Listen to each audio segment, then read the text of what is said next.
Right, so welcome to Personal Finance, February 10th, 2025. We are moving on to chapter 3.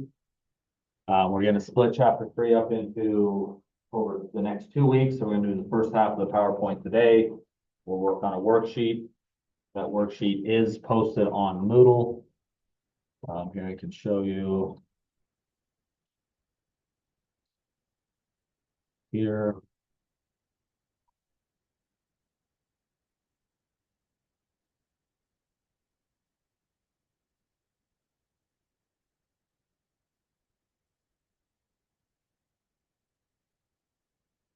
Worksheet is posted.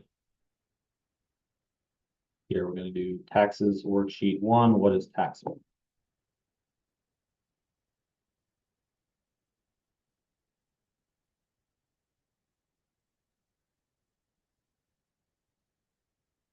All right, and so the reason I you can split this up, again, we were just talking about it here in the in-person class, but taxes are obviously a major part of your finances, very important part of your finances. Trying to cram all of it in a couple hours, it just didn't make sense considering some of the other topics that the textbook has. I don't feel are as important. So we'll jump right into taxes. Chapter objectives. I think we get to the first 2 today. So we're going to look at the different types of taxes in our society. We're going to calculate taxable income, but we're not going to do the amount owed. We'll do that next week. It's not like a ton of math, but I kind of want to build up to it. We may get as far as looking at how to prepare your federal income tax return. We'll see how it goes. So I'm going to talk for about an hour and see where we're at. Okay. All right, so a lot of this goes without saying, but if you've never filed your own taxes, never thought about taxes before, tax planning should obviously be an ongoing process throughout the year. You're always consciously aware of your tax situations in the way of what is your income, where's other, like your income from your salary, but where's other money coming from? What kind of deductions can I possibly get? What is deductible? How is it deductible? These things you want to keep in mind, obviously, throughout the whole year. So when it comes time to start filing your taxes, you have at least some general idea in your head on what that's going to look like. A big part of that is the no current tax loss. Trump did a lot of changes his first term with the tax codes, or sorry, the tax brackets. I don't know if Biden did much to repeal any of that. So I think all that's pretty much still in place. And now we have Trump back again. I doubt he's going to tackle that again. I think he's pretty happy with the way it went. So they should stay relatively the same, at least the tax brackets. But there's always something changing in the tax world, though. Right there just is. Tax Freedom Day. Everybody know what Tax Freedom Day is? April 15th. Oh, tax day. I know, I love how they call it. Yeah. Like it's some great holiday. This is the day we expect you to get a bunch of money. Tax Freedom Day is the day in mid-April. It's usually the 15th. If the 15th falls on a weekend, you get extended to the following Monday, 16th or 17th. And that is the day that your taxes must be filed for the previous year unless you request an extension. You can't do it. You can request like a 6-month extension into October if you have to, but generally around April 15th is the day, Tax Freedom Day.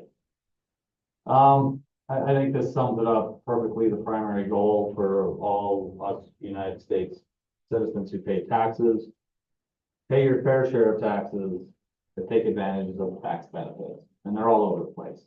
A good accountant will be able to find those for you. But there's always ways to take advantage of the benefits that are out there. All right, some of these will be you'll be familiar with, some of them not so familiar with. There is a sales tax with Wyoming sales tax. But it's kind of a trick question, right? Yeah. 4%, then most counties have at least 1%. Well, it's 0 on some things. right, like food, and then, but it is, like I say, 5% on the Wyoming. It's 5% on those things that are taxes, that are taxed, you pay that. Excise tax.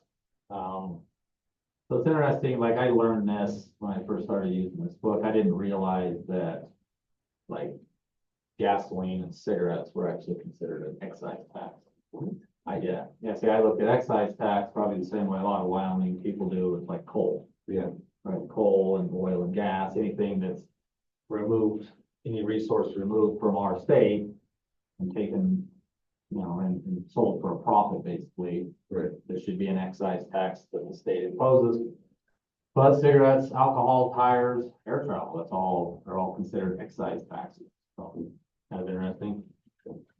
Then you have real estate, slash property tax. Everybody pays that if you own land, based on the value of the land, and the buildings, things that, affect that, its location, right? Where do you own the land? If you own land in Jackson, it's gonna be a little different than if you own land in Parson, Wyoming. I don't even know if there is Patterson. Tiny town. Yeah, it's between Springs and. Because it's only like food. Yeah, there's Parson. Yeah. Yeah, it's like right between Pineville and Hot Springs. Yeah. Yeah, we just say they have a low, real estate tax. Did you have an ice cream store? I worked there in high school, a huge ice cream cone. So some areas impose a personal property tax on like boats, expensive cars, furniture. I don't believe Wyoming has this. I've never heard of this, but I've never had to claim that I owned anything, like that of value, so. A lot of this does depend on the state you're in. A lot of these are state taxes. And we have taxes on your wealth, right? Once you die, as soon as you die, whatever your estate is worth, there is a tax on that. Well, that's a state tax, because this is where they come in. You may not owe any estate tax at all.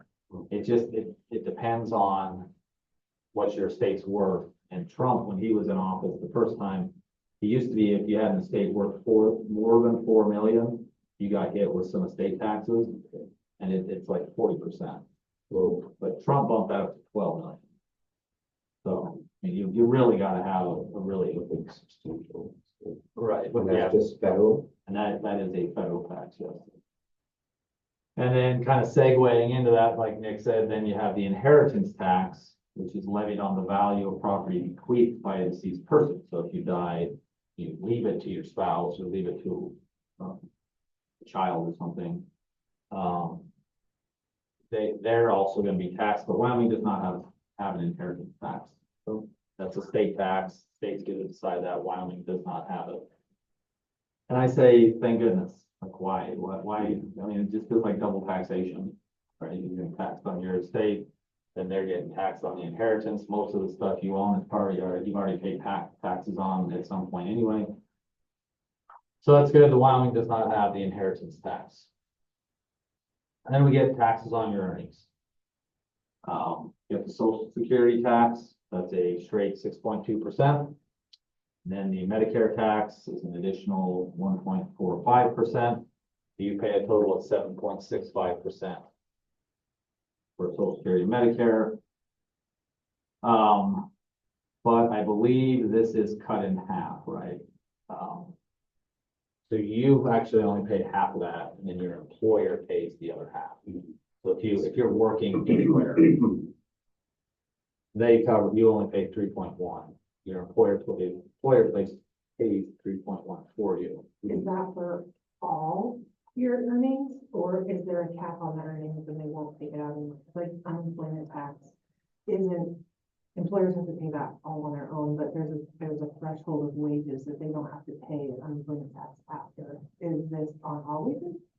That's a good question. I believe it is. Yeah. Okay. I believe it doesn't matter how much you make. Like, there's no, like, if you make too much money, you have to pay it all. Or if you make too little money, they have to pay it all. If it's earnings, like a salary from a job, your employer will pay half for you when you pay the other half, so.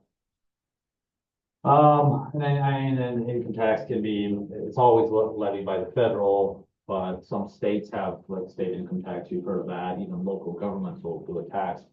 Again, Wyoming, we don't have a state tax, another good reason to live here, maybe cold and windy, but we're not paying 4% more of our money back to the state, right? We're like Colorado, or a beautiful state, the weather's generally better, but it's at least 4% more expensive to live there just at the basic level because they have state tax.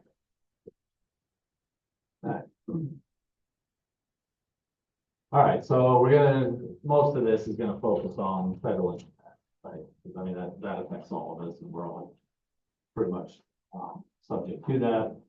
So. we're-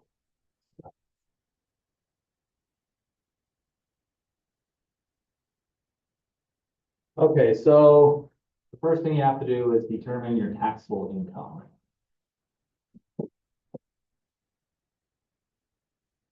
As you probably already guessed, that is not the same as your total income, right? Start with your total, you whittle it down. Eventually, you get to what it can actually be taxed, so. So income, either, what do you call it? Gross or total, total income. Total or gross, there is a difference, I'll explain that in a minute. Income is there's three types of income. There's passive,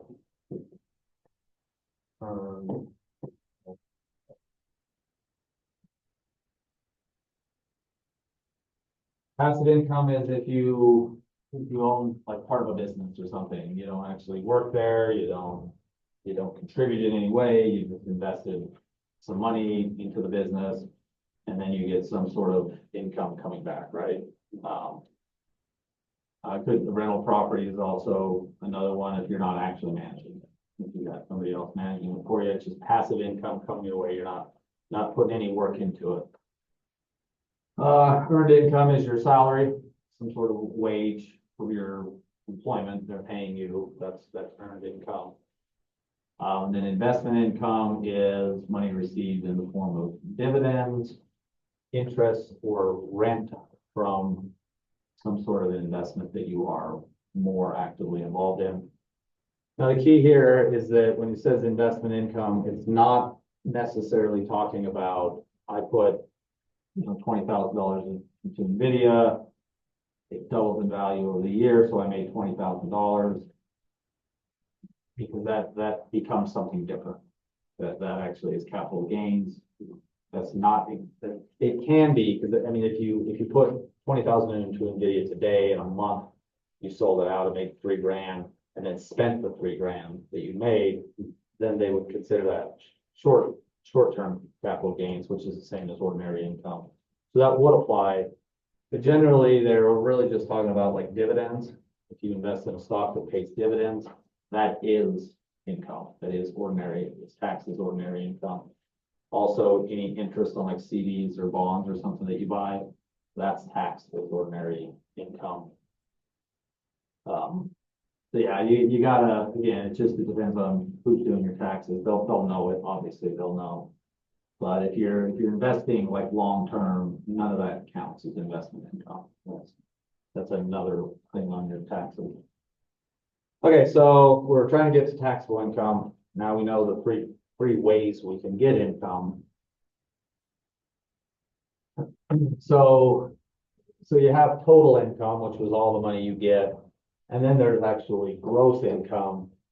The difference being is if you have any sort of exclusions.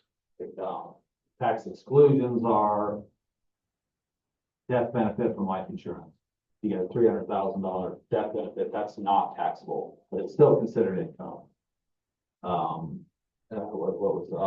Like child support, you get child support payments, that is non-taxable income. So it still counts as your total income for the year, but it is not added into gross income. We want to get to gross income. Right, so to begin the steps to get to taxable income, we start with gross income.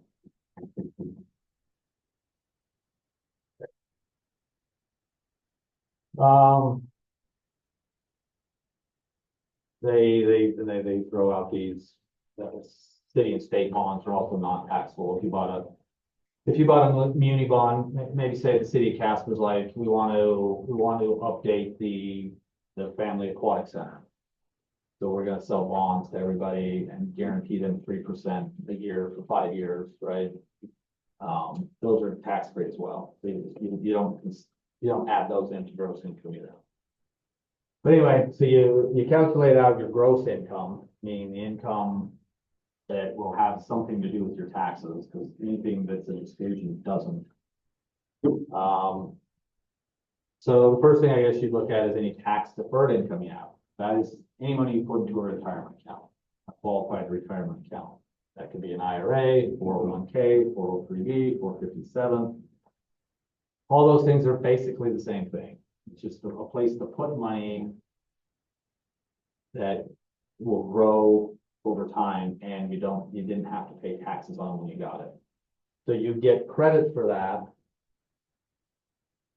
In your gross income, it's going to show you made that money because it hasn't been taxed yet, but you get to deduct that out from your gross income when you're trying to get to your taxable income. You gotta subtract it out. All right, adjusted gross income. This is what we're trying to get to. Okay, so we have gross income, then we're gonna do adjusted gross income. Doesn't always apply to everybody. For most people, their adjusted gross income and gross income are gonna be the same thing, but sometimes you have these strange deals, like if you cash out a retirement account early, right, then that is considered income. So now, and you're gonna get hit with that 10% withdrawal penalty, so they're gonna adjust your income according to that, right? Or alimony payments, those are taxable.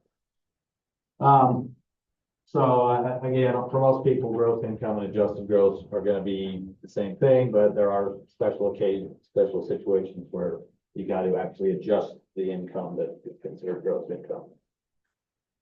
Tax shelters, that's essentially the same thing as tax deferred income. You put tax deferred income into a tax shelter. So, okay, so now we figured our adjusted gross income. Now we get to look at what we have as tax deductions. Okay, and there's two different ways to do that. You can either simply do a standard deduction. This is a minus sign.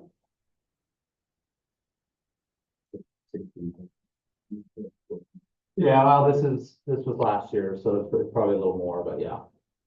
So the standard deduction is the amount that the government is kind of saying, this is what it costs just to exist, right? So in 2024, the standard deduction means the tax-free money that you have to have just to live. It was about 14,600.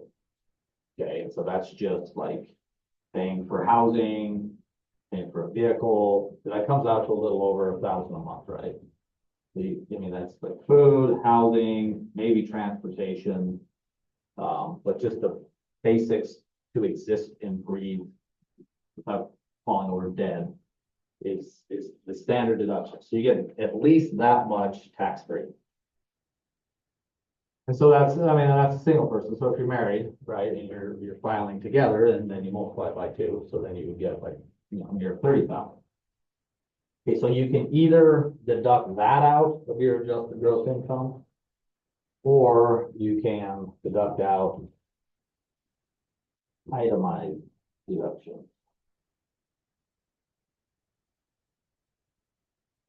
So instead of saying, okay, I don't have a lot to deduct, so I'm just going to take the standard deduction, whatever it is, whatever that amount it is. You say, well, I worked, I'll use myself. I worked as a financial advisor, so I traveled a lot. So I had to buy a new car for that job. I had to pay for gas to earn a living to drive that car. I had to stay at a hotel anytime I was out of town. I had to spend a lot more on food than if I'd have been home, just cooking my own food, all the miles on the car, things like that, right? Those start to become deductions for what? Well, I think you do, yeah, I think you do, yeah, I think you do, because you get to deduct mortgage insurance, so. Yeah. Yeah, so there you go, just more things, right? So you start to add up in your head, okay, you know, the things that I spent, the amount of money that I spent to exist and to do my job and to live was way more than 14,600. Right. Right. But you don't just get to make stuff up, right? Okay. I mean, it's good. Yeah. I think my itemized deductions was 90,000 last year. Yeah, you better have receipts, right? You better have documentation, you better have proof, and it better be something that qualifies as a tax deduction. And there's we got a whole list we'll go through on what can and cannot qualify. But a big one is your mortgage interest. That's the biggest one that we get every year. We pay like $14,000 a year just in interest towards our mortgage. That is a full-on deduction. That alone almost covers the entire standard deduction.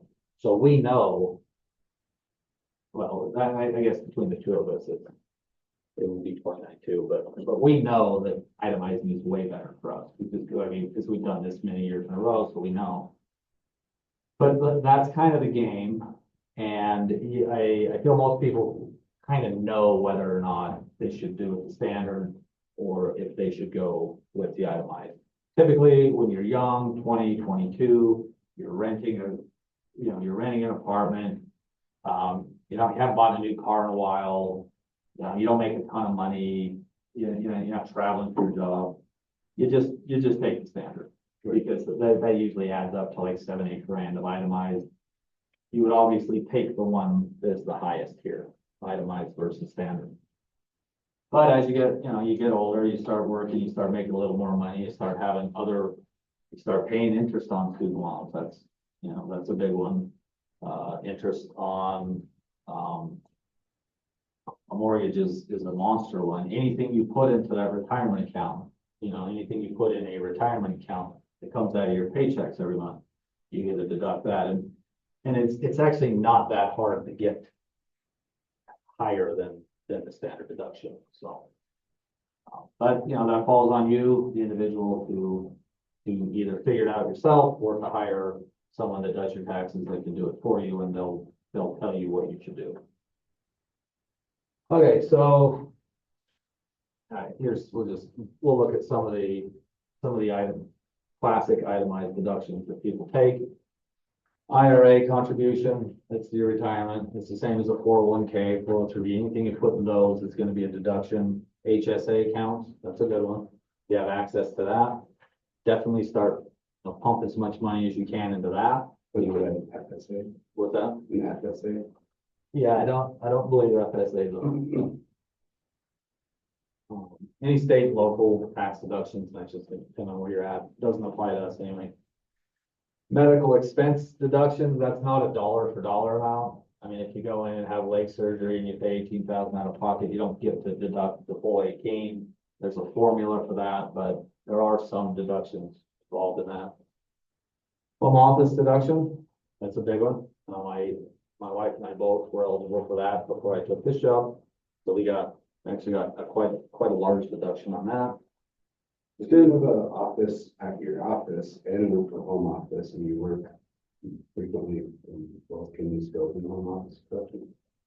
You can, Can I put I've always done my internet and phone bill. you deducted those expenses. Yeah. And then 10. Right. I've never been audited before, but I've always included that, so. No, you actually can even do a home office, so it's kind of tricky because there is I think when you're filling it out, you have to spend a certain amount of time there. But I mean, if it's not being monitored, it's pretty easy to say, yeah, I've been, I spent 60% of my time. I'm not sure if I'd be able to produce receipts for that. Yeah, I mean, the phone bill and internet bill fine, but like the office supply bill. Uh, And what my biggest question has always been like, when it says you can deduct 50% of meals for work versus 100% of meals for work, how, you know, the category. So I just ended up not deducting any meals because I was like, I have no idea if it qualifies for a 50% deduction or 100% deduction. Yeah, actually, I don't know the details on that either. I know what you're talking about. Yeah. We do our taxes online, TurboTax. Yeah, I didn't want to pay for maps last week, but I was like, I travel quite a bit for work and I do a lot of meeting dinners and luncheons and stuff like that. It'd be nice to be able to deduct that, but it came up with like, well, how much did you spend for 50%? And then I would go into it and said, didn't really clarify what was what. And Sounds to me like you should be adding those. I mean, if it's clientele meetings that you're paying for out of pocket, yeah, you know. wonder if it's, well, I just didn't know the distinction between the 50% deduction. Yeah, and I honestly can't tell you. I can't- Probably have to pay for the full this. Or just go talk to Tammy Sorensen, the accounting instructor here. She'll give students free advice like that. Oh, I mean, she's an accountant. Yeah. She works downtown. CPA, I don't know if she's got a CPA, but she does yeah. that I as mean, a it's side just job. one tax question. Yeah, if you wouldn't ask her that, she'd for sure tell you. Okay. Charitable donation deductions, I believe up to 500 on that. You can, up to 500, you can't donate 100 million to Donald Trump and get a $100 million tax break, right? And then real estate tax deductions, I think that just has something to do with the, like any sort of insurance on that, or You get to write off, I don't know how much of it, but you do get to write off your real estate, your property tax. oh, the property tax itself, or your, you're right, okay, that's what it is. Or The, your federal income taxes, whatever you pay the taxes. right, Yeah. That's nice. Yeah, and that's actually the same for like a mortgage too. So any taxes involved, you write them off. Okay. I didn't really want to go over the there, so. Just that. I thought we were. I mean, yet to. Trying to get to taxable income, so we're still doing that. Okay, so I guess that's it. So you take your adjusted gross income, so you take your total income, take out any exclusions that aren't taxable, like the life insurance or child support.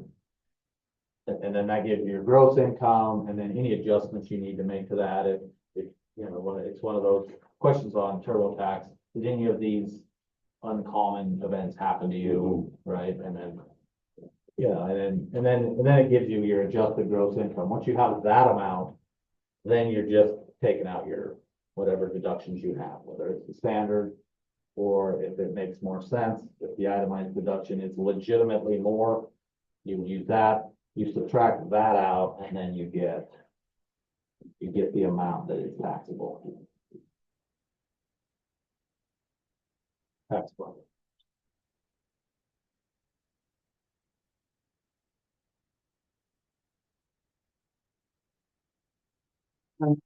This is more that kind of like, oh, you know, here's how you keep your tax record keeping system. I mean, you're gonna get your tax forms. There's Social Security for everybody in the household, your federal tax returns for several years. I don't know, yeah, I mean, incomes, your W-2, 1099 form is the one that you're doing, like interest earned, dividends, or the capital gains is also on the same form. Even if you lost, because that kind of rolls over, can potentially roll over the next year. All right, you can study this. I don't put any of these like really detailed questions on the exams, because I just feel like these are, you'll learn them as you go. Like you're not gonna walk out of here like, oh, okay, 1099, 1099A, 1099B. I was like, nobody's remembering that from this class, so. As you progress through life, these things start to mean something, and you'll, well, we probably all, three of us will probably all see them. Okay, so how do you calculate taxes owed? Like I say, we're not actually gonna do this week. I wanna do that next week, but at least we'll look at it. So once you have your taxable income, then you can do the math to find out what you owe in taxes, right? And there's two different kind of tax rates, I guess. It's the marginal tax rate, and then there's the average.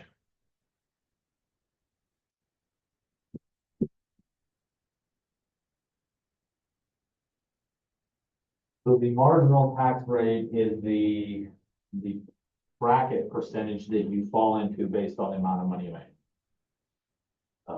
So this was the 2020. I have no idea why they don't update this when they have 2020, but so in 2020, this is how the tax brackets fell. Okay. If you made 9,875 or less, you were in the 10% marginal tax bracket. If you made as a single person, if you made 163,000 to 207,000, you fell into the 32% tax bracket. Okay. But that doesn't mean you paid 32% in taxes. That's just the tax bracket that you fell into. Yeah, right, like you pay 12% off, it's about 40,000. Exactly. The first 9,875 of what you made is taxed at 10%.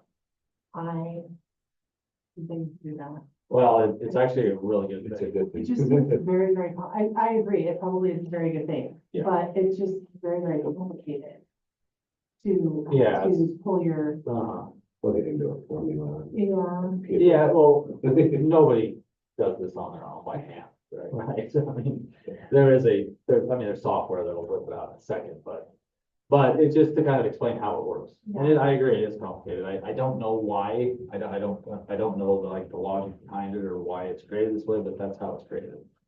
So your first 9,875 is taxed at 10.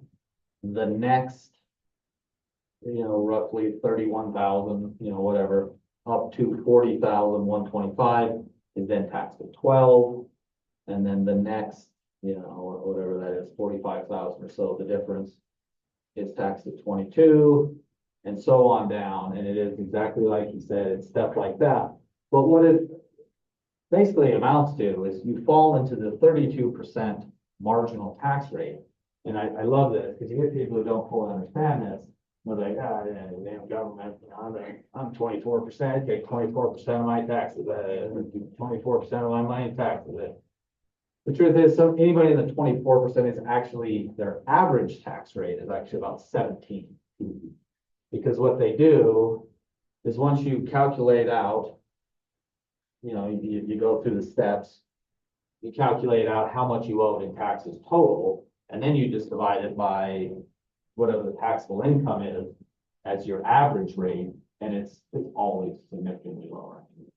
For anybody, that's in the 22, 24% that tells you they pay 24% of their money in taxes is lying, because they don't. It's somewhere between like 16 and 18, which I don't think is that bad. I don't think it's terrible. If you're a married couple and you make 325,000 a year and you're only kicking out, 17% of that back to the government, I think that's, It's Canada. yeah, good question. Yeah, I don't know what Canada. They're- Yeah, I mean, and so these are the kind of the tax rates that we do here in America. You've probably heard of like the flat tax idea.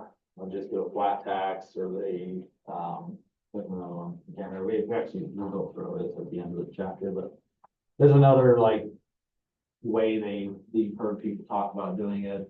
You know, which one's better, depends on who you are, it really depends, but I think for the lower middle to upper middle class, the marginal tax system that we have is actually pretty good, pretty fair.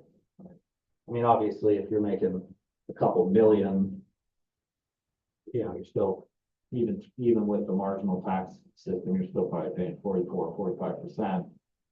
You know, they have something to complain about, but. I guess, when you're talking about that large of a number, if most people, I would think, if they're making that kind of money, are going to be investing it properly, probably. They should be, you know. So the kickbacks that they're gonna be getting from interest and other things should be making up for some of that too. So they Yeah. probably are breaking even. Probably not breaking even. I mean, it would be really hard to get a 45% rate of return. If, you know, you're paying 45% in taxes. But I see what you're saying, and that's fair. I mean, it's yeah, when you get to that level, it's probably easier to make a lot of that back. Yeah. So you're really not truly paying. But I mean, you are paying 45, but you're not, maybe not losing Well, and 45. if you're in that kind of a tax bracket anyway, like you shouldn't be struggling, you know? Like, if they take 45%, you still should be able to figure your groceries and your. Well, it's after you leave. Yeah. Then they're taxing anything new. Right, yeah. Right. So, anyway, any questions on that? And we're gonna do a couple of these next week where we'll actually do the math. You'll see that, you know, if you fall in here, which I feel like most people fall somewhere in that range, right? That's kind of your, you know, lower middle to middle class. I think that kind of the backbone of America, you know, the majority, they're paying about 16%, 16.5 is where they sit, so. And that's, you know, we're good. Okay, so good. If I wanted to go too much into this, I think I kind of did, right? You understand there's those brackets, we talked about the brackets depending on your level of income, and then it just steps up. Each step, you just pay the percentage that you fall into for that step.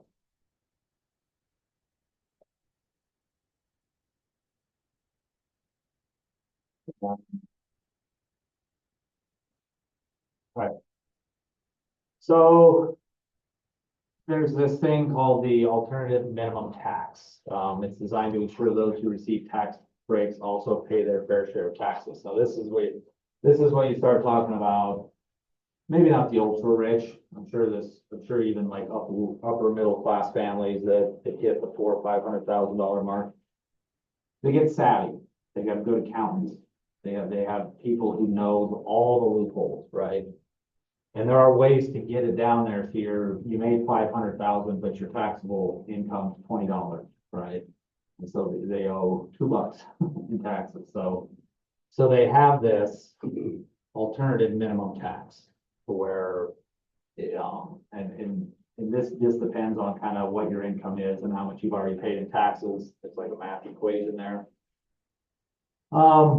But was originally designed to prevent those with high incomes from using special breaks to pay little taxes, right? If you guys know who Mitt Romney is, you guys remember when he was running for president, 2012, I think, against Obama. Oh, it was McCain, so it had to be 2012. And he was doing okay. You know, nobody thought he was going to win. I think Obama had that one from the get-go, but he was doing okay and he was holding his own. But then it came out that he had made like, I don't know, like $300 million previous year, but he only paid like 12% in taxes. But his housekeeper had paid like 20%. And I mean, yeah, and it was just this terrible look, like this ultra rich. On it. Yeah, it was just, the optics were terrible, right? I mean, Mitt Romney did not break any laws. He didn't do anything illegal. He simply played the loopholes that were laid out in front of him. His housekeeper wasn't able to do that because she didn't make enough and didn't own enough assets to get the write-offs, to get down into a lower percentage or anything. And it was like a big deal.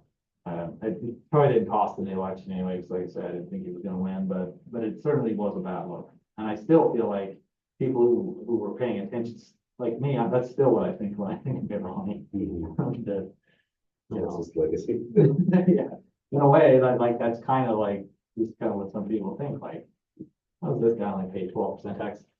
Now, given 12% taxes for Mitt Romney, is still $30 million. I mean, it's not like he got off, but it's the percentage of income, right?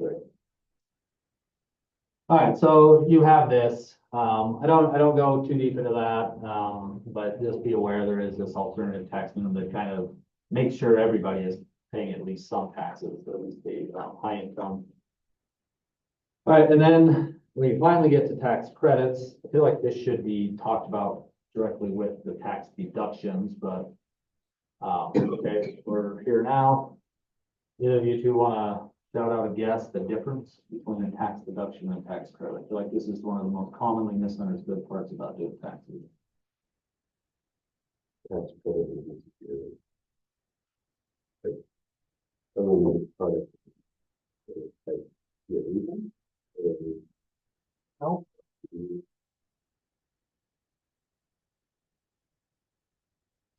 Samantha?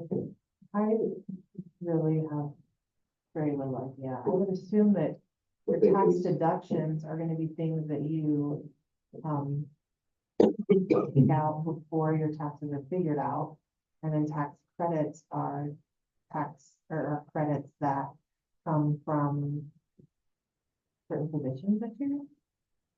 So they're like after you figure your taxes out, these would be the credits that you can apply to them because of a certain position. Like they say down there, earned income credit. So if you are in You're a on the right position where you're working parents, then you will get that. Or you've gotten your taxes kind of calculated? Okay, you're on the right track there.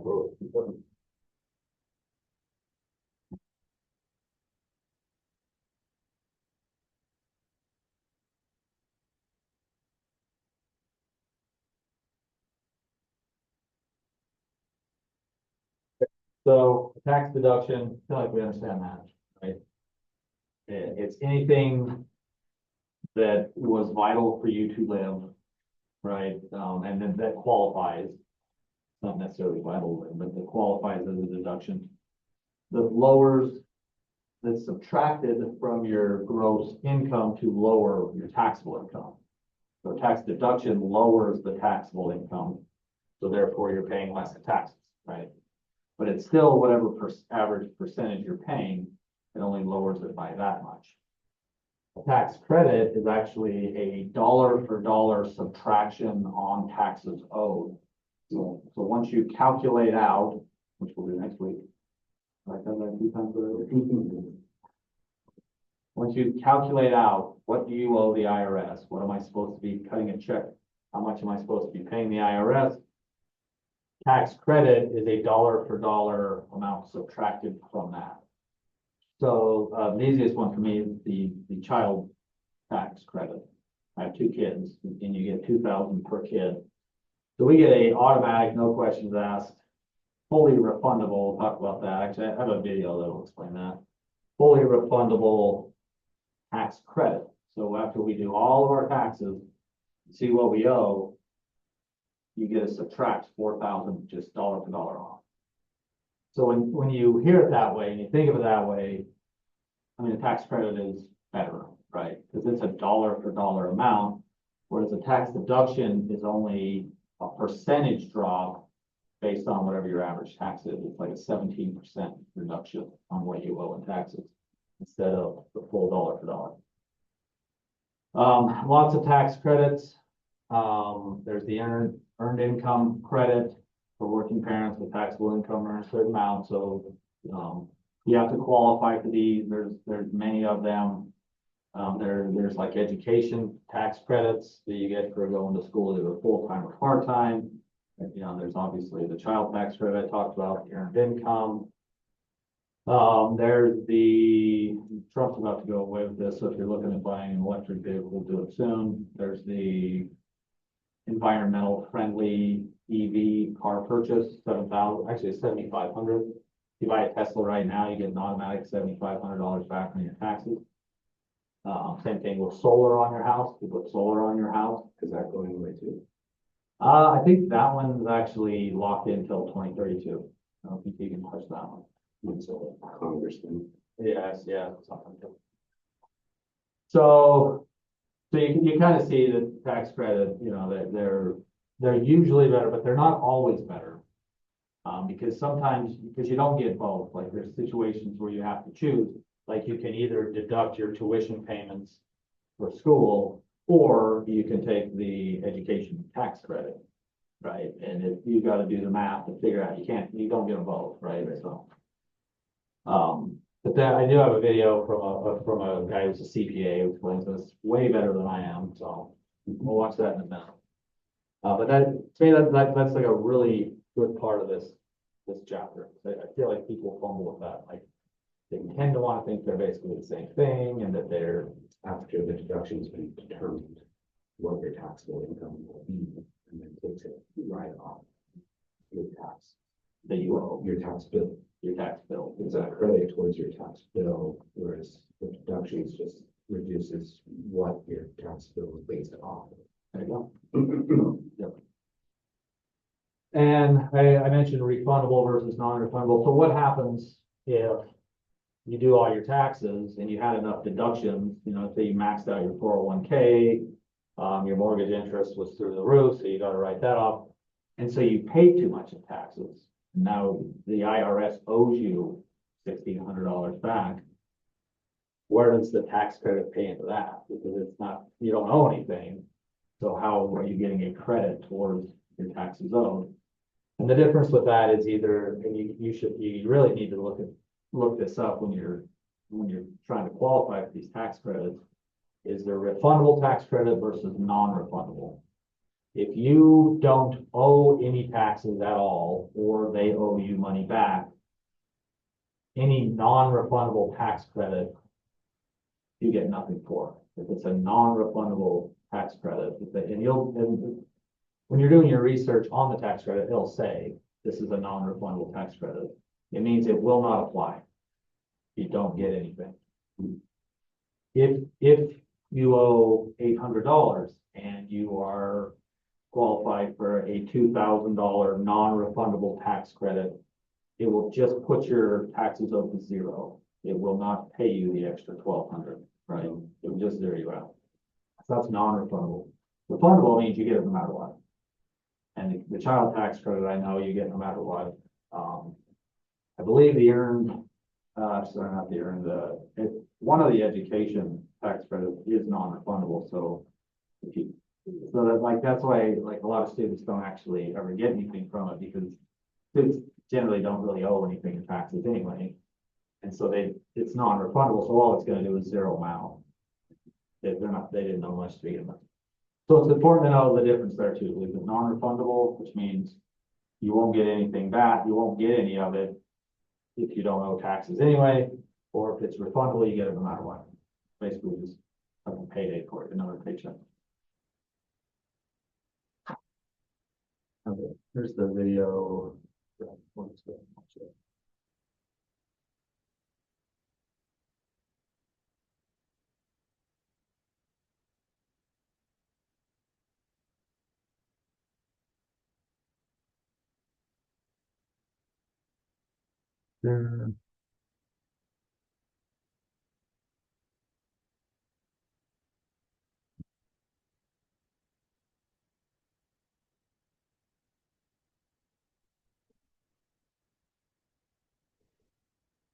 Times membership rewards points on likes. Tax credit. What's the difference and which one should you focus the most on? Now, of course, no one really wants to pay more than their fair share of taxes. and understanding the difference between tax deductions and tax credits can give you more confidence that you are not paying more than you need to pay in taxes. So I would guess that you probably know that claiming a tax deduction or a tax credit can help you reduce your overall taxable income, which is especially awesome if you make a lot of money and you don't want to pay or owe the IRS. But in this video, I want to explain the differences so that you can spend your time wisely. Stay tuned.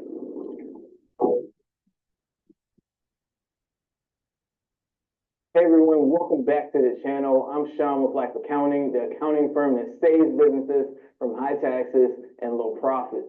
Now, as a tax preparer for many years, finding tax credits and tax deductions for our clients has been one of the most satisfying parts of preparing a tax return, because I can literally help people save hundreds and thousands of dollars on their taxes. So I'm excited to share with you all the ins and outs today around tax deductions and tax credits. All right, so let's start with the basics and then get a little bit more deeper with some examples. So what is a tax credit? A tax credit directly reduces the amount of tax you owe by giving you a dollar for dollar reduction of your tax liability or what you owe the IRS. For example, if you owe $2,000 in taxes and then you get a $2,000 tax credit, then your tax liability becomes zero, aka you won't have to pay anything in taxes. Now let's talk about what is a tax deduction. So a tax deduction reduces the amount of your income that is subject for taxes. So a tax deduction focuses on reducing your taxable income, not your tax liability, aka what you owe the government. Your taxable income is going to be based on how much money you make in the tax bracket that you fall into. So if you are in the 24% tax bracket in 2021, and then you have a $2,000 tax deduction, that saves you $480 in tax liabilities, which is 2,000 times 24%. Now, immediately, just based on that example alone, you probably have noticed that tax credits give you much more savings than tax deductions. I mean, you literally have a $2,000 savings versus a $480 savings. But that's not always the case. Let's look at the catch when it comes to tax credits. So some tax credits are non-refundable. So that basically means that if you don't owe a lot of money in taxes, then you may not get the full value of a tax credit. So say, for example, you owe the government $500 and then you wind up with a $2,000 tax credit. Well, because you only owe $500, your tax credit basically reduces to $500 and you don't get a refund, hence non-refundable. However, there are some tax credits where you can get a refund. Of course, the popular ones are some of the things you may be aware of, like the earned income tax credit or the child tax credit. These two credits will allow you to wipe out your tax liability and get a refund check from the IRS. However, there are specific requirements from the IRS that you must meet to qualify for non-refundable and refundable tax credits, and a lot of them are based on your income. Now, on the other hand, some deductions like depreciation and other losses can be carried forward and be applied to another tax year, thus giving you a little bit more in savings. Hey, Sean, look, I can carry all my expenses on my back. Okay, kind of like that. Now, remember, I want you to spend your time focusing on the right things. So here's the big thing. Everyone in the U.S. gets what is called a standard deduction. And I've seen countless amount of times when clients go through all the hassle of going through all their bills, all their paperwork, and all their expenses, only to find out that their expenses do not exceed their standard deduction amount. So really quick, I'm going to put up on the screen the standard deduction amounts for 2020 tax years and 2021 tax year categorized by the filing status. As you can see, if you are single, then you automatically get a $12,400 standard tax deduction, which means if you don't have more than $12,400 in tax deductions, then you aren't getting any benefit by adding deductions. And the standard deduction gets even higher at $24,800 if you are married. So clearly you will need a lot of qualified deductions in order to make good use of deductions for your personal tax return. So let's bring all this together and look at an example comparing tax credits versus tax deductions. In this example, let's look at which one you would rather have. Would it be a $10,000 tax deduction or a $10,000 tax credit? So let's say you have an adjusted gross income of $100,000. A tax deduction would then decrease your taxable income to $90,000. And at a simple tax rate of 24%, your tax bill will come out to be $21,600, which is $90,000 times 24%. Now, on the other hand, if you only have a tax credit, your taxable income would be $100,000, and you would owe the government $24,000, 100,000 times 24%, but your tax credit would reduce your tax bill by $10,000, so you really only owe $14,000. In this example, of course, the tax credit wins. Now, if you want to see us make a video breaking down all the popular tax credits that you can use for your business and personal tax returns, then make sure you give this video a like. And if this video gets at least 1,000 likes, then we'll follow up with another video breaking down all the tax credits that we possibly can think of. All right, so go ahead and hit the like button and subscribe while you're at it. It really helps support our channel in general. Hey, Sean, look, I can hit the like button all the way from Mars. All right, so the big question now is, which one is better, tax credits or tax deductions? Well, you probably guessed by now, but it depends. If you have a high income and you spend a lot of money on qualified tax items, then tax deductions will help you get significantly more than tax credits, because tax credits are usually given to and more beneficial to low-income individuals. Plus, there are not as many tax credits available as there are tax deductions. But of course, you should definitely go for both of them, especially if you meet the qualifications that allow you to get refundable tax credits and surpass the standard deduction amount. Well, I hope this video made sense. If you have questions, as always, put them in the comment section below. We'll do our best to get to as many comments as possible. And plus, we just love seeing your feedback. It gives us momentum. Did that help? I feel like my explanation was just like this, I've seen this video enough times.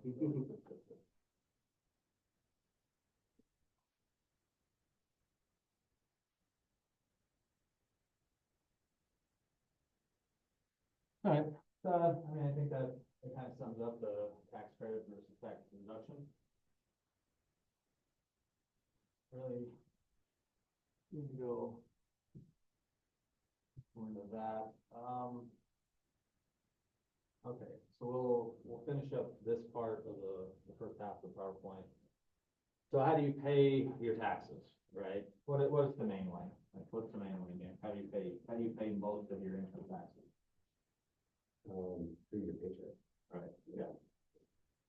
Your employer takes care of all that, right? You fill out the paperwork. It is the W-2, right? Yeah. No, it's the W-4 Is how you determine. to set it up, right? What is it? Like dependents, Yeah. Your credit. They changed the W-4. they changed it drastically, and I haven't actually seen a new one. It's actually more confusing than what before. I've heard that. Yeah. But a lot of people say that. So anyway, you fill out the paperwork, W-4, give it to your employer, and then they take out the taxes, you know, that you kind of ask them to. You can ask them to take out a little extra, right, every month, or you can reduce it down to the bare minimum, so they're really only taking out like 10%. But you pay it on the back end anyway. You're not getting out of that, but so that's how most people pay most of their taxes, is through payroll. But there is another way, and it especially applies if you're like an independent contractor. So what's your job name? I'm the general sales manager for this one, so I get W-2 from some. Okay, are you an independent contractor? For Nissan, yes, I get little extra bonuses from them, so they send me a 1099. But primary is 72. Oh, okay, mostly W two. So, Yeah, I got you. All right, so, but if you're like an independent contractor, you own your own business, right? It's like a small business where you don't have a bunch of employees and stuff. There's this, estimated payment system to where, and you're supposed to do this every quarter. Every quarter, you're supposed to look at what you made or what you think you're gonna make, right? And send out a check to the government every 3 months to cover the taxes for the money that you either believe you're gonna make or that you can prove that you've already made. And you really don't actually have to do that. It's really just a way to keep up, because the problem you run into if you own your own small business, if you're not keeping up on your taxes, you get to the end of the year, you may owe $35,000 in taxes. You can also have to pay a penalty too, if you're not paying on time. now they do, yeah, if you don't pay estimated payments. Okay. They now try to do it's like, 20-something%, but still, So they expect You're even- expect. yeah, they really encourage it, and they fee it because they want it better. Okay. Yeah, when I was an advisor, I usually did do the estimated payments, but there were a couple quarters that I didn't, and I don't got hit with the fees, so I didn't know there was. Yeah, that changed in 2020.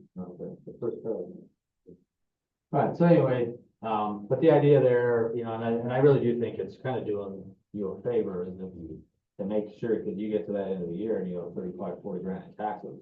Yeah, I mean, that 2020, I changed my W-4 to 100%, like max dependence, if you will, so I wasn't having my employer take any money out of my pay.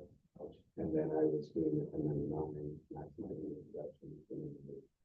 I put up in savings, like every quarter, or every month, I was putting it up. oh, I made one big check in April, and I think in the long run, I saved maybe like $1,000 or something like that, just between the interest on the tiny little I got you. savings and not having to get, and that's before they did the estimated payment. I was like, that was way too much, that was way too stressful. Like, figure that out. I just gotta go back to the taking. And it's kind of that psychological. Yeah, right? I just was like, well, I'll Monster just make money off the money. Why am I letting the government make Right. money off the money? Mhm. I'll make my own money off the money. But I was too chicken to put it in like a real investment. To make real. Yeah. Real return, yeah. Because I was afraid that something would happen, which was a good thing, because that's when COVID hit, and I actually would have probably been in that position. In the initial spot. Yeah, I want to say, because I had a partner as an advisor, and I think that's why we missed the quarters for the same reason. I think we were like, why are we sending this $6 grand to the government? Yeah, We'll just, yeah, why are they gonna make money off it? We'll just make money off it. That was my logic, and in the long And run, you just we never made enough to make it worth yeah, just the headache. You might. I try to, like, check. get as close to breaking even as possible, and I adjust my W-4 every year, because last year I paid $300, but maybe this year I'll make $100 back. Try to keep it as close as possible. Right, yeah, I mean, and ideally, that's what you should do, right? Pay exactly what you owe throughout the year, so you owe nothing, they owe you nothing back. And everything equal. Save as much as Deadlines and penalties, we talked about April 15th, that's tax freedom day, yeah. Again, I don't get into the form details. I don't, nobody's gonna remember the form 4868, right, for the extension.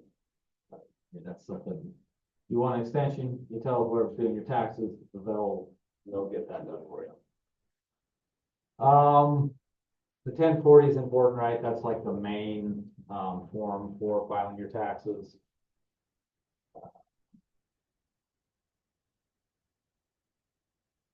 I didn't realize that IRS would pay you interest too. Yeah, it's both ways. You owe them, they charge you interest, and Exactly. they haven't paid you, but I think that's pretty rare. Them still owing you a refund. Yeah. I mean, most refunds are electronic. Yeah, I can't imagine that happening often. You know what they pay, probably like 2% or something. I know the late, it's like 15%.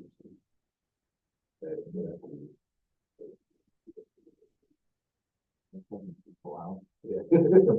They can pay you 2% to keep your money, but.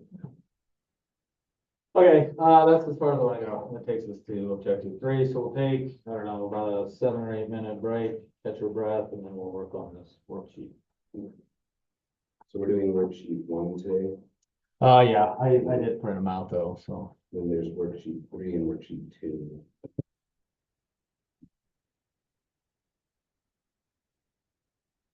Is there a 3? Yeah, there's work, tax worksheet 3, keeping more money, and then for next week, week 5, there's tax worksheet 2, what would you guys? Okay.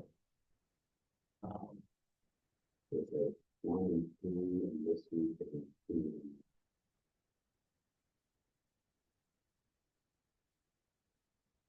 Oh, okay, so I actually changed that. So, Yeah, so I can change that to worksheet 2, so you kind of refresh it, you'll see it. And then I'll change this one down next week to 3.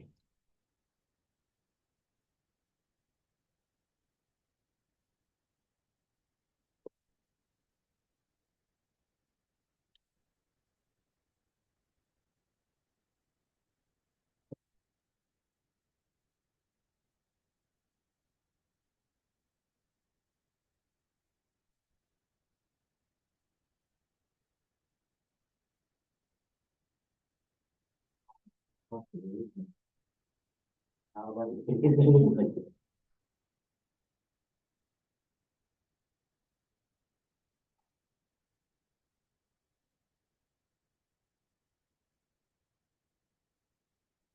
Well, they're really kind of gonna put in their sources of income, that amount obviously, and then is it taxable, and you'll come up with total income. And then you're going to decide what is and isn't a tax credit. Or what's the credit, what's the deduction, is it refundable, is it non-refundable, line all those up.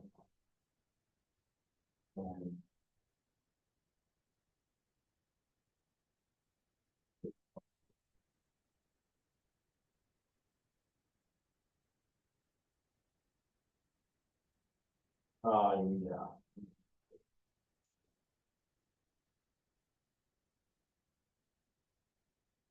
Caitlin, can you hear me okay?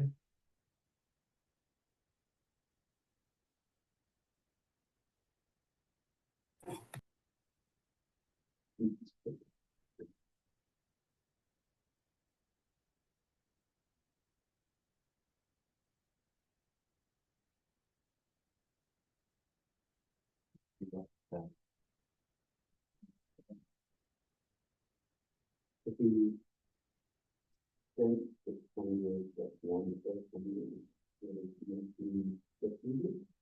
Well, would it be proposed to be taxable in right off the?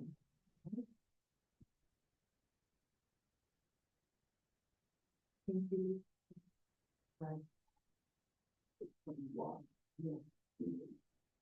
Right, yeah, so, that's not right, so you would definitely put their winnings in taxable, but then you would also put the losses as a deduction. So it's 14,600. I guess that it did say that, let's go.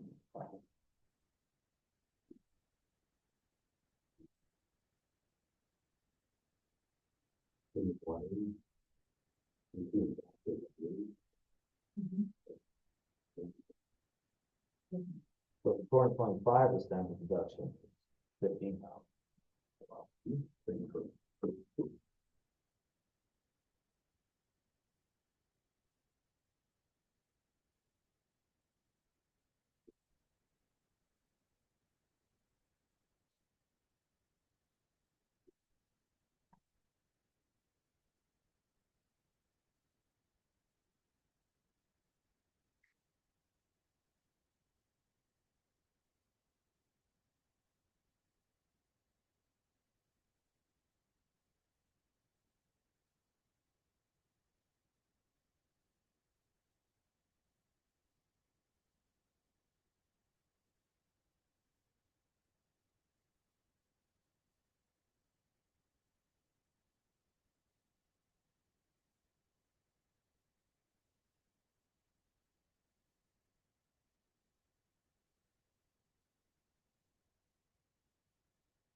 5 degrees.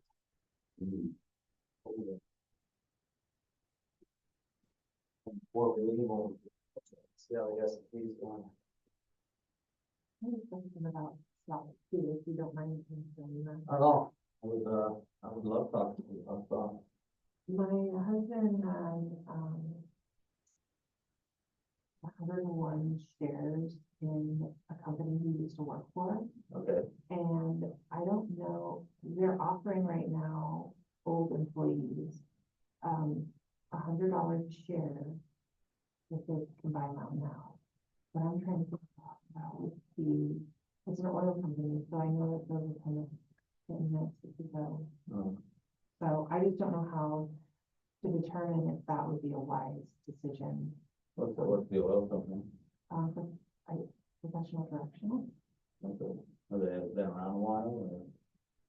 I don't know much about the company. I mean, it's been around for probably 20 years or something. Well, okay, so I mean, they're very Yeah. established. Yeah, How long has he had them? he's had.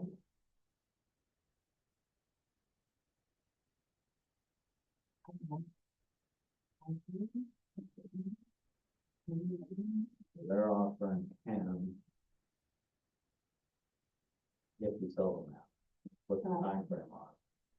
I don't know. I don't know what questions to ask or how I'm supposed to find out. Because he doesn't have to sell them, if he holds on to them until they sell again, then it might be worth keeping them, but if they bust or what, then that's out of it. Then they're worth now. And then if we cashed it out, this is what I'm trying to figure out, is if we cashed it out, could we make more investing in it than In just something else. sitting? If you took like roughly the 10,000 and put it. Yeah, I don't know, But I don't know how to read stock, so I don't know how to tell if it's Yeah. gonna be moving in a good direction. So they publicly traded. professional directional. Mhm.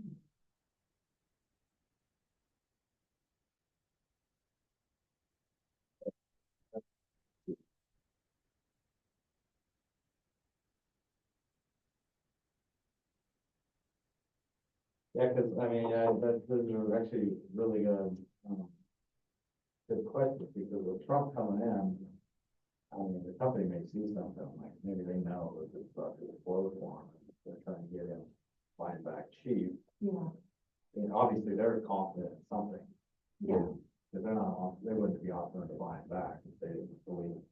I would say full on to, Yeah, and for that, that would, but the other side of that is, like, what if they are gonna sell off and well, the stock market in general, I think that'd be really good. So, I mean, so invest, taking the 10K or whatever it is and putting it into some of these, AI companies. I mean, there's AI companies that are popping 150% a year. Doubling up. I don't know. It's a good question.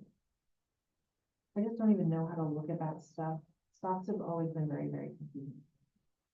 Yeah, a lot of people say that, and to be fair, before I got into it, I thought the same thing, but we make it more complicated. I'm sure I do. Well, everybody does. They stretch their brain out.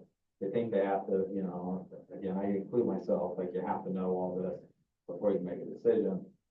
And when we get to the chapter, you'll see, even out of the book, it says it's really just common sense. To a point, obviously to a point. But, I mean, if we're in the middle of a tech boom and, NVIDIA makes chips for AI and we're in the middle of an AI boom, NVIDIA is probably going to explode. Oh, it did. It's up like 1,000% last 5 years.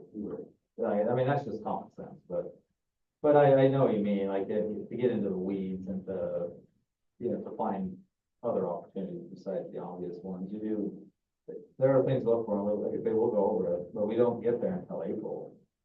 I don't think he has, I don't know, I asked him if there was a time limit on it, because he's like, we can talk about it this weekend, and I'm like, no, maybe I should ask my teacher, because he might have some insight, but he's like, well, we have time, and he always says that, and I'm like, what kind of insight?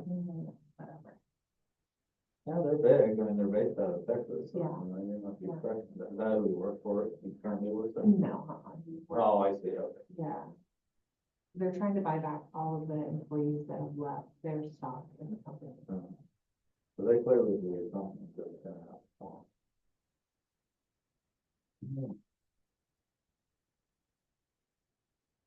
You might have had stock longer than that, though, because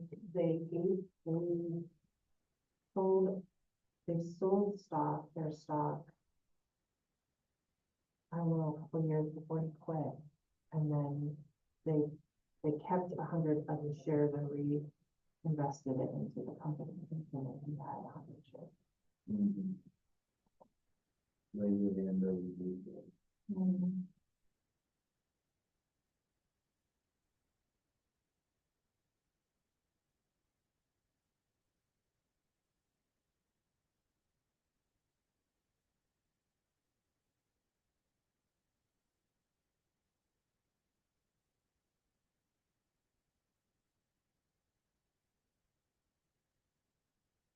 Hard to tell. I mean,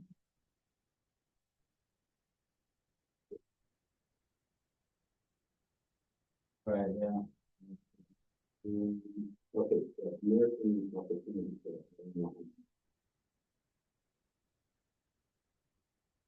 So people, $7,900 in tuition, qualified for the American opportunity.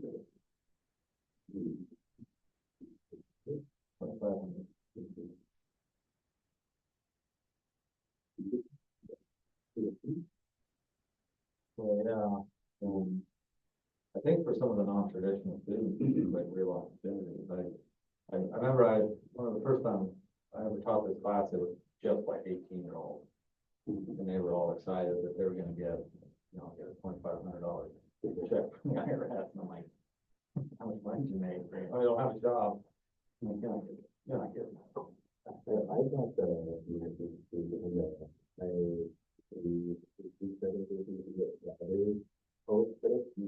got that, because I was working full time in the school. Yeah. All the credit, it was bottom of the top. And then my last 2 years of college, I got it. Around wait for it, tax day. Trying to see if it's fundable or not, what we would say.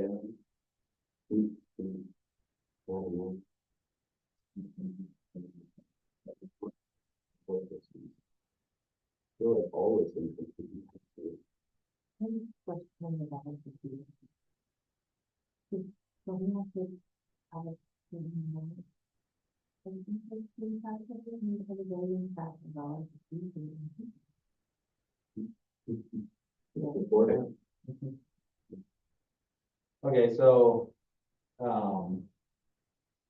in the video, the guy didn't go into this. I think he was like I was trying to do, trying to keep it surface level simple, but so there are tax credits that are both kind of semi-refundable.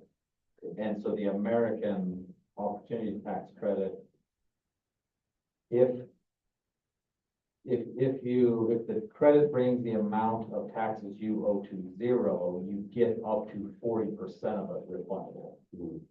So you could get up to $1,000 refunded back if there was $1,000, like left over after it brought you to zero. So you have fully refundable, fully non-refundable, or kind of that kind of hybrid refundable, where it's a certain percentage is refundable depending on the situation. And then where you go 100%. Yeah, I think it is. But not.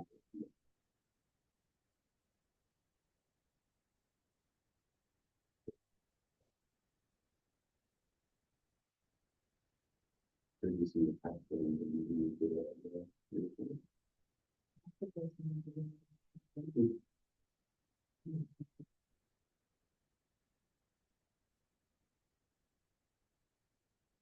Even if it's a write off, it's sold. $35,000 student loan, he only gets to write off.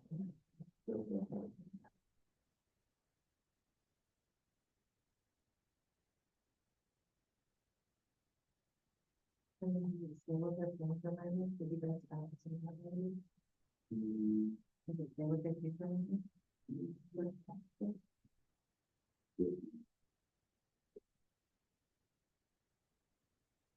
So in 2021, they changed it, so college tuition is not actually a tax deduction.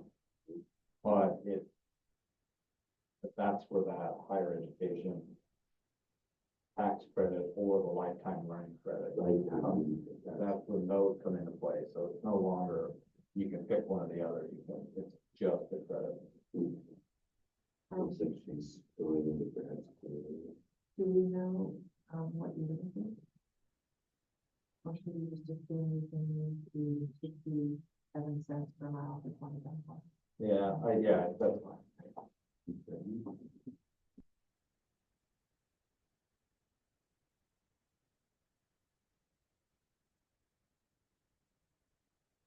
But as a college student, you can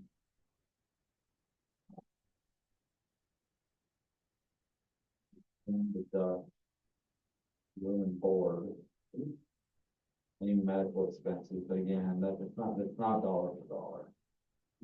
But you can deduct some of that, any of the personal living expense, transportation to and from college.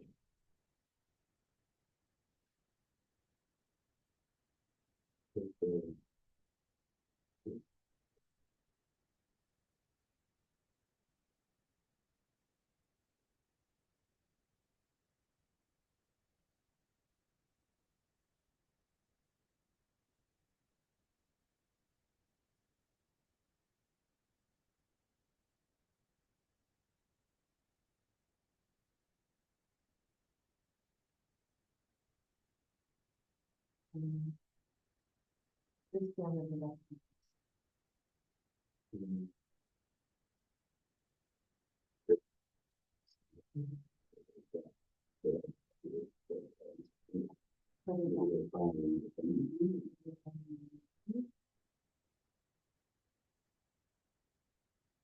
if you file married but separate, do you get the, you each would still have to meet the 12,000. Right. Okay. So it doesn't really matter if you file married or married. Yeah, I mean, it does matter depending on the situation, but I think like in general, there's not a big difference. Okay. Like me and Noelle, my wife, when I was a financial advisor and she was like a regular employee, we had a discussion with an accountant on which was better. And it essentially wasn't gonna make a difference. Whether I'm married filing separately or married filing separately. But there are some cases where it would matter. Deduction for tuition.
What does it mean to be the partial redemption?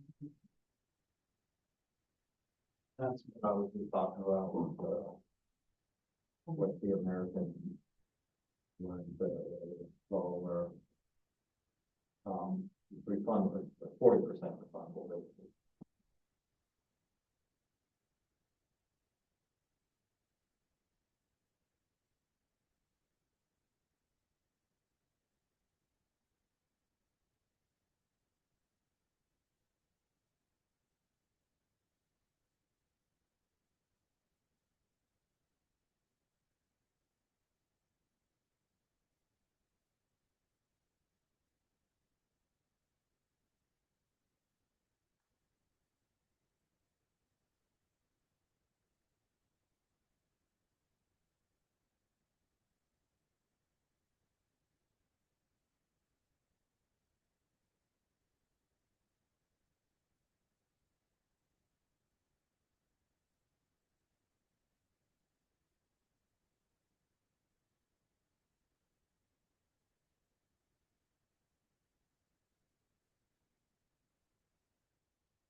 You guys done the taxes?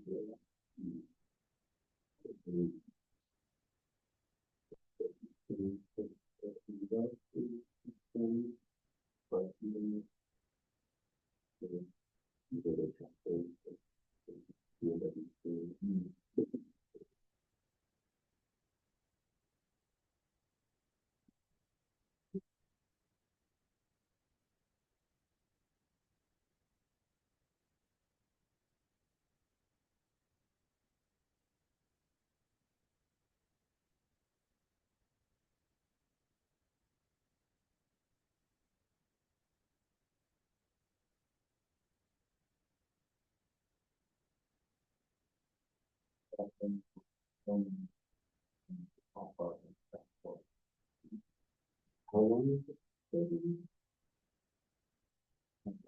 Yeah, how many pages? I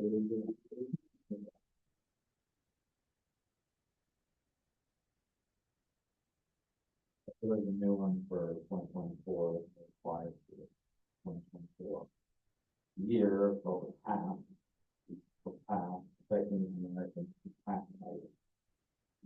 Why does the IRS withhold refunds for any taxpayer who claims the earned income tax credit or the additional child tax credit until after February 14th? In order to defend tax law.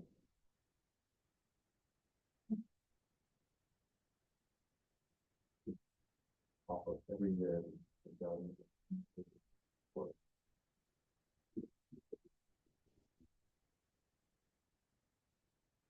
And thank you.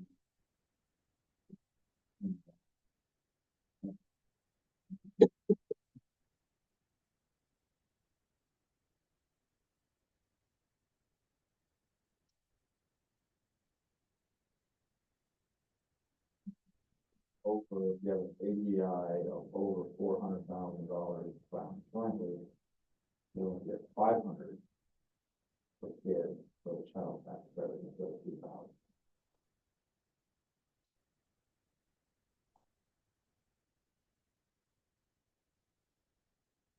Really true that people that are in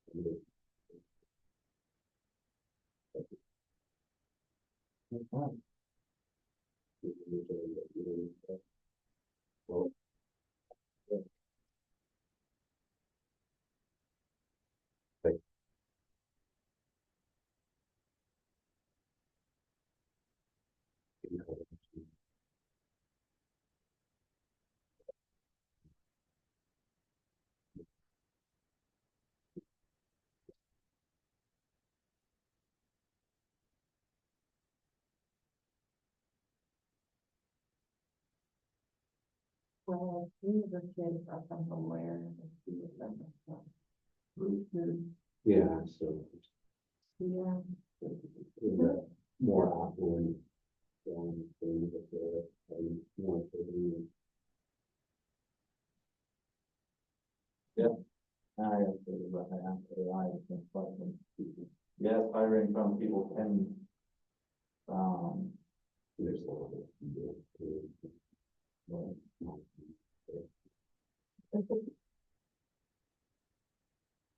oh, so, yes, generally people with higher income have more money. Oh, yeah. We gotta have kids at the end of that, that have more blank. There's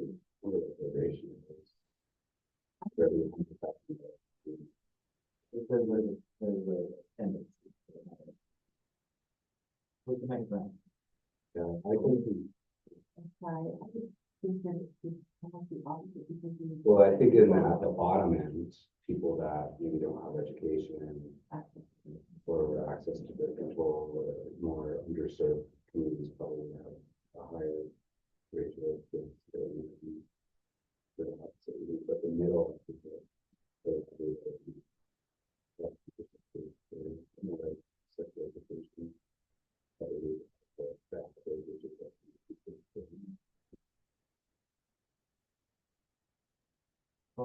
pricing, I mean, I For opposite reasons, they don't want to get this, right?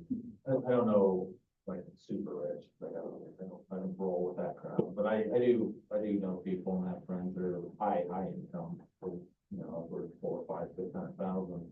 Most, I did own business owners that are, like, lots of things, there's a lot of doctors and everything.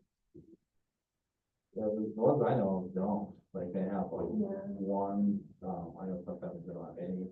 But what's weird is that, and I don't know if it's just like coincidence, but they tend to not be able to have a large sign. There is, yeah, that's true. I see a lot of that, or because they waited too long, because they took a Yeah. priority with their careers. Right, exactly. Now they're in their late thirties or forties. So it's harder. And then they don't want, you know, I mean, you hit 40, like, it's like You don't even want a puppy. you want a brand new, like, one baby at 42 years old. And I think that's true, the middle class for sure is. Yeah. I do know some low income families that have like 5, 6, 7 kids. Yeah, I see that. And they're all about the earned income credit, they're looking at after 20. I think it's like $15,000, $20,000. I mean, it's like, I don't know. But that's not enough to Yeah. I think it's to probably- support a child, right, like 17,000 an hour, for 40 year. You're getting 15 for that, and you're saying, okay, you got one kid's covered with your tax return. But not what about the other 6?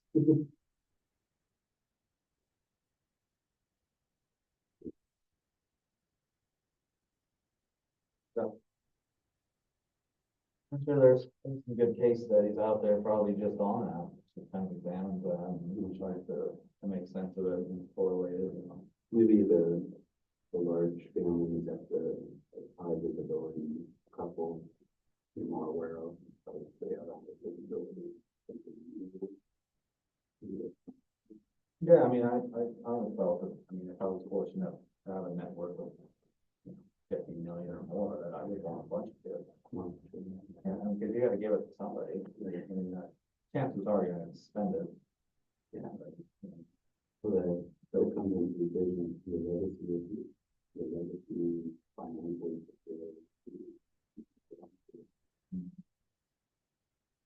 You gotta give it a dollar. Yeah.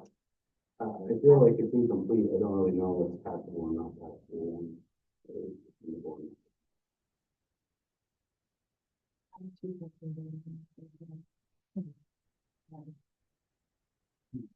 Well, I think 5 more minutes to work on it, and we'll answer and get out of here. Yeah, 4:08. I feel nobody's gonna give me grief for splitting early when it's 4 degrees and snowing outside, right?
I don't even know what that one.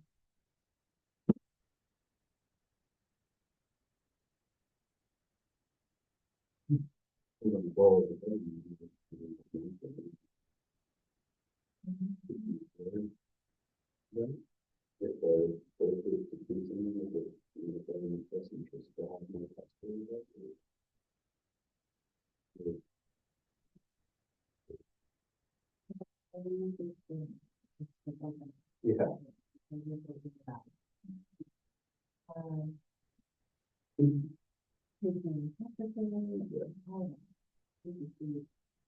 Yeah, so they get more of the You specify. Yeah, for the children. Because then you could be incentivizing people that shouldn't be having kids to have kids just for the tax. Well, that's what happens in the. Yeah, that would be unfortunate, I think. for them.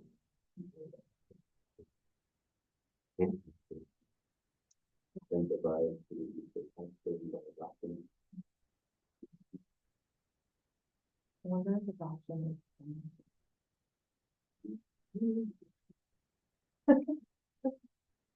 I would even Google over there. Because average adoption is very costly, right? Yeah. Upwards to like 20,000, something like that. Yeah. If we take up to 5 years, then we will do the whole vetting process. We want to stay, process it, but we need to take a part of them, we can do 15 years, and we really help it. So there is actually an adoption tax credit, Oh, That's good. non-refundable. The best it's gonna do is zero it down. Or if we can, that we, it's. 14,000. that's pretty good. I mean, that was made of. 14,000 tax credit. It's everything.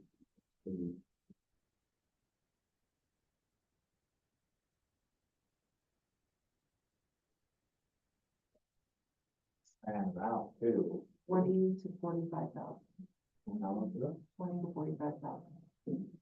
That's a lot.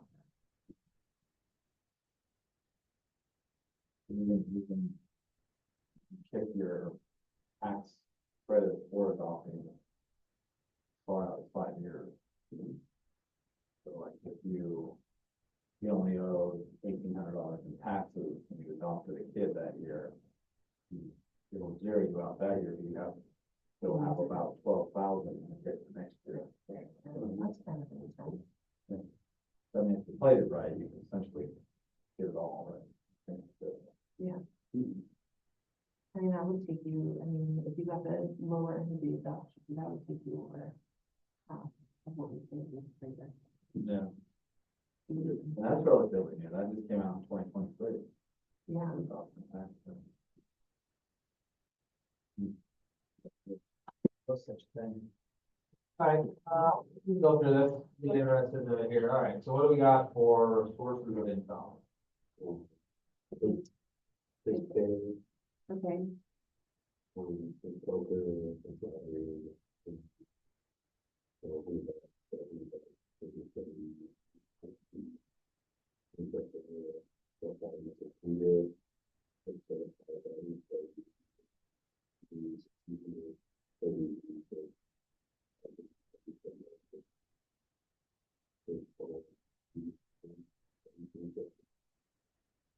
see, I mean, so, the total water, and the total money, and then we could say. One for the top. Okay. Well, I do it for, he's then 500, one. 600, but one, so the 1,200 for one for the, for the, $100, one for the. One. For the 600 and 500 for the. What did you do? I put 1,200 in the, and lost the 600 in. Oh, I put 500 of the wings, so 100. That's where I went through that. You're right. Okay, so yeah, that's what, moving on. So, 1750. 59. Yeah. One, so then what did you get for PBS? All of them.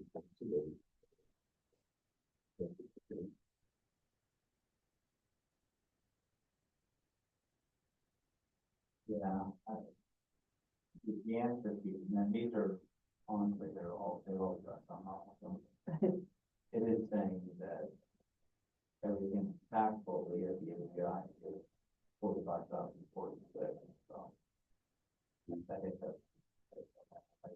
I think that the API should be the same, so. like $1,400. Like the, Yeah, I don't know where that even comes from. the income.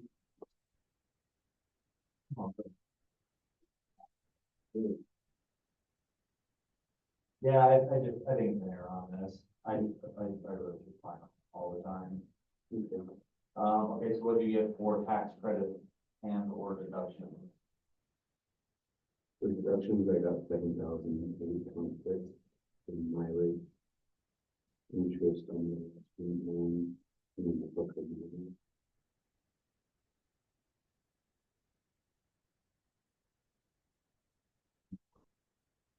Right. 2,500 for the. Fundable, non-fundable. 40% is 2,500. Refundable and the rest of it non-refundable. The total is the only credit was that education credit. The rest of it's deduction. Well, total refundable would then be the 40%, so it'd be 1,000. Right. Therefore, the non-refundable would be 1,500. Oh, okay. Right, okay. What did you get for mileage specifically? We did 67 cents a mile, so 4,500 in deduction. Okay. Yeah, that's good. Like, it doesn't say it, right? Really. They got a different number for that, but I think it really depends on what it is. So, but you got everything else right. You need to figure it out, right? Which, for the total deduction of 7,826, so if you remember that 100, that. You get the same? Yeah. Okay. So what could they do more to shield? What could they do to shield more of their income? They only have 500 bucks in savings, but I'd say like money they made off of poker or the coins or stuff like that, or maybe some of their kids, you could put, where they could put in some tax credit things. So, yeah, some taxes that present on them, to put it in like the police things, but it doesn't dividend anywhere. So, buy a house, Oh, yeah. first time home buyer tax credit and mortgage improvement. They're definitely incentivized to purchase a home. They just get my charity. But, yeah. All right. Number 4 is kind of interesting. Yeah. Extending out the part-time, I mean, I don't know how she's paying for college, but if she's doing for part-time, bringing some plus, maybe a bit more tax credit in the long run. So it'd be better to push that out, maybe question, see more credits. Reduce their tax credit. What did you get? But then the earnings potential, from a tax perspective, you could figure out what possible. But from the overall income, you could probably continue to do it.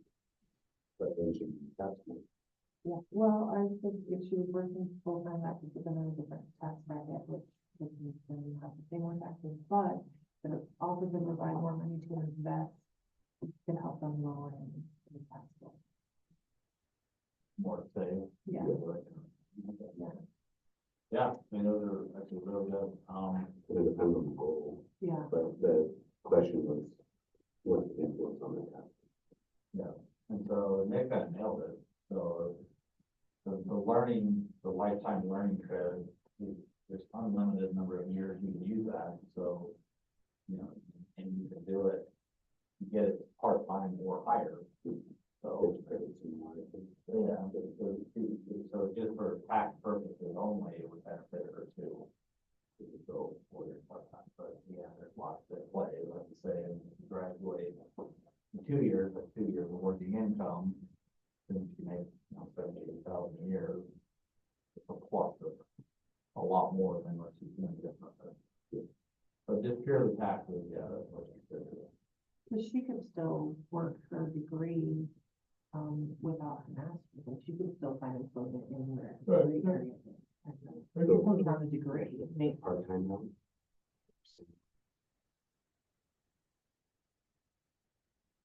Same.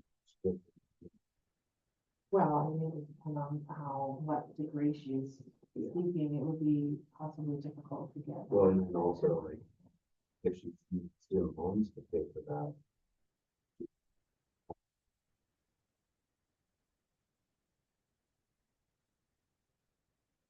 And she might increase in wage, it could also, and on what kind of grant is like. What be eligible for. Yeah, She has a lot to think about. Yeah. Yeah, well, you guys already kind of talked about it, kind of interesting, right? I mean, just to think about, like, should get more. It kind of comes down to personal value. You know, you think it doesn't need to be very. They're offering $5,000 for the tax credit. That helps a lot of people, but it also is an incentive. And I'll just say this from a personal standpoint, I know someone here in town who kind of used to kind of be married into my wife's family. And I feel like she's using even the 2,000 per kid as just a way. When you have a kid, you also qualify for low income housing, it's under 5, I believe. So she's always had a kid under 5. As soon as her one kid hit 5, she got pregnant, she's got a kid. He doesn't work, he doesn't do anything, there's no income. That's still a lot. And so even at 2,000, I feel like she's using even that to get as an incentive to keep having kids. So I mean, if you bump it to I 5, think she's just Wow. afraid of having to. In the long run, it doesn't make economic sense because it's just increasing the income burden every child. And what if she has like, what, 3, 32, which is like that, then she doesn't have to take the work of birth. Yeah. The birth and pregnancy. If she has no repercussions for that. And even more than the rest of the community. he has like, something But she'd probably depend on it. And then that's the financial independence, right? How much do you have to rely on government programs? What's the thing that people do?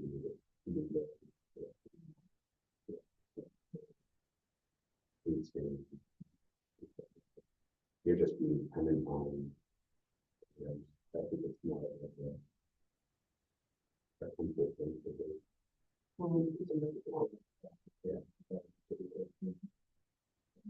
I think we see that they're seeing very low birth rate. Yeah, like very soon.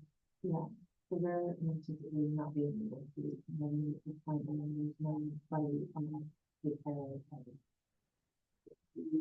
It's been, there's increased to 3.1, so So, yeah, so look how people are living versus retiring. Doing like this, that we have in the 15 years, so I think it's that when you, like, every household is 3.1 children. I see. Yeah. I thought you were saying the birth rate. Without having a big, on the pyramid, a big, Yeah. workable age. the government needs to incentivize us to be able to stay on the common, even.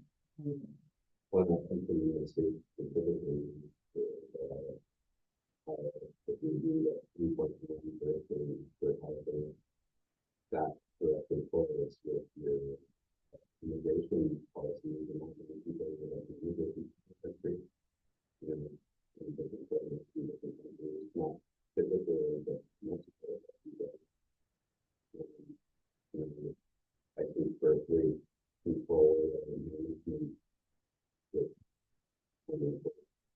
incentive is also tied to our policy. You can supplement birth rate by bringing families from refugees.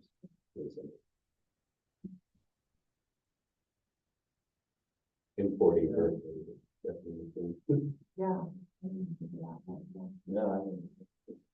Well, you know, if you incentivize people to have more kids, but it's the double-edged sword. Yeah. So if you can't afford to have, you shouldn't be more kids.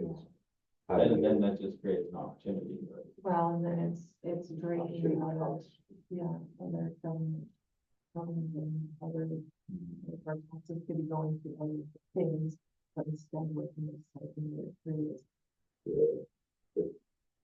The government's budget is always that is just come up with a interest and then track everything. It's always true. It's just that.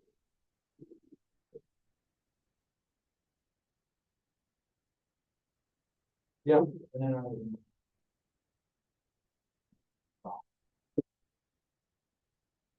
Right, go to the finance real quick, the S&P really quick, just Where were we last time? What? so the S&P was at 6,031.5. 1 week. Future. Around.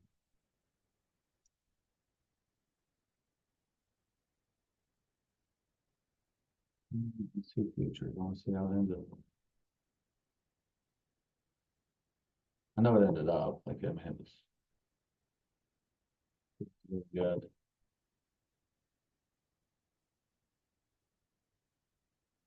It closed, but this is like your post-market trading, after-market trading is driving it down because the inflation numbers coming and nobody knows what to expect, but.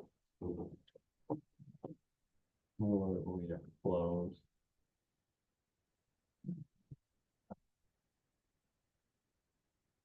The basket of common that's like CPI.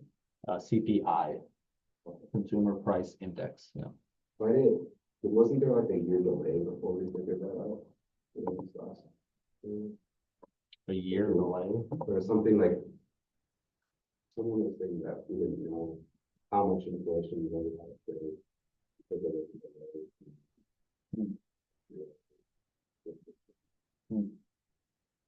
No, I didn't hear that. All right, we can just use 60, 70. It was higher than that. I think it was at 60, 83. Oh, you know what? No, on my phone. So, frozen on. Oh.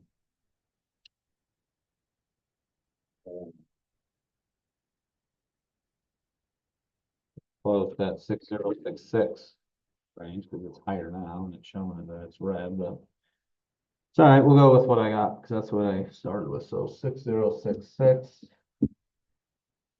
44. Started at 6,031. 50. I gotta do subtraction in front of everybody on the board.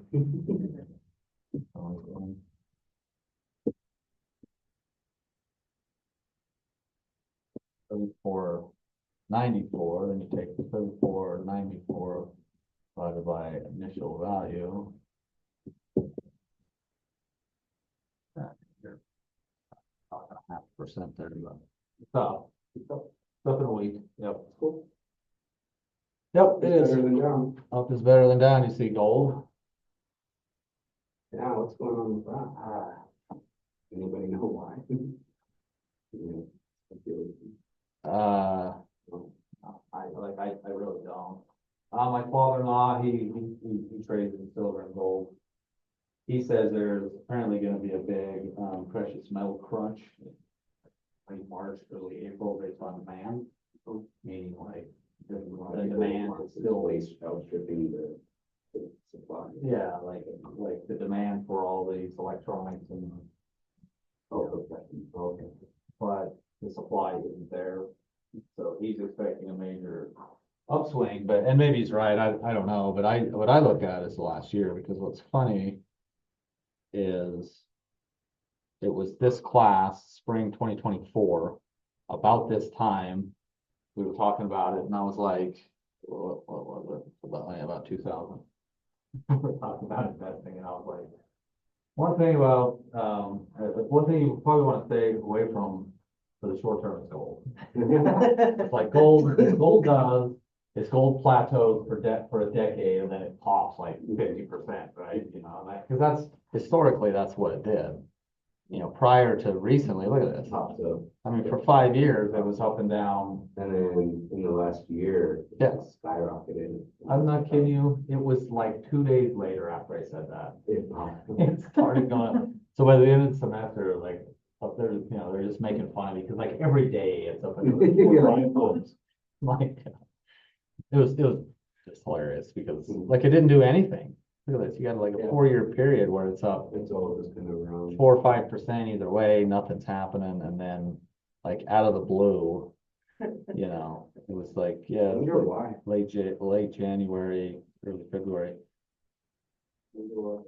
Yeah, let me think back. What did we did look into it. People are worried about inflation being super volatile, Maybe so just- they're being more stable. Maybe just store value, yeah, maybe you had. I mean, maybe it could be because the stock market had been doing so good for so long, maybe it's finally. More people are pulling out of that and just going in hard metal store value. Right, just like the recovery after COVID's done. I remember my dad called me around that exact time, because he's got a gold coin collection, and he's like, you know, asking me what I thought. And it was already going up, so I wasn't about to say sell, but he's like, you think you'll hit 5,000? No. I was like, oh man, you'd be lucky to see 3. Well, Yeah. right in there. a few days, few weeks, it'll probably be faster. Yeah, I don't know, but, to do some research on that, and let us know if you find out next week. Yeah, why is gold popping up? All right, I'm gonna go ahead and stop recording, call that a class for tonight.